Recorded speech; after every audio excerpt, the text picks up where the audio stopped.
Fox 10 News getting a look at Baldwin County's new multi-million-dollar 911 center today. Our Hal Sherrick was joined by the Congressman Bradley Byrne for the tour. And they found out that facility can serve a lot of purposes aside from being just an emergency call center. There has yet to be any grand opening fanfare for Baldwin County's new 911 call center. It quietly opened just before the COVID-19 pandemic, and dispatchers moved into the state-of-the-art facility. The facility can serve many more purposes, though. Congressman Byrne got a look at that today and learned how EMA and first responders would handle a storm during a pandemic. One of the things we have to be thinking about is, as we respond to a storm, how do we protect the people that are responding, those first responders, those men that you just saw in there? How do we protect them and the people that work with them? How do we know when we've got somebody that we're trying to help that has or is likely to have the disease? What do we do with somebody like that if we have to evacuate them? All questions addressed in the EMA evacuation and shelter plan.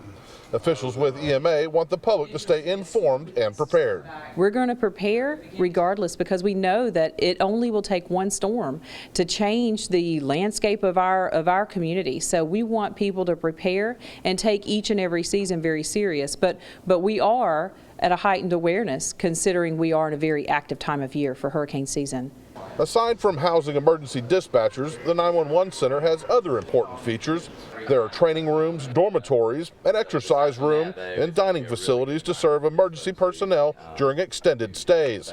The building is also designed to withstand winds of more than 200 miles per hour. Along with the COVID-19 pandemic, hurricane season is a big focus now, as the 10th storm of the season was named today.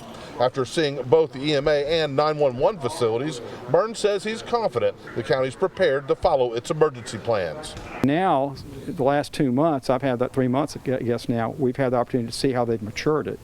So here we are at the peak of the hurricane season, and I think that they're in a pretty good spot. And nobody wants a hurricane to come here. I hope this is all like a whole lot of preparation work for nothing.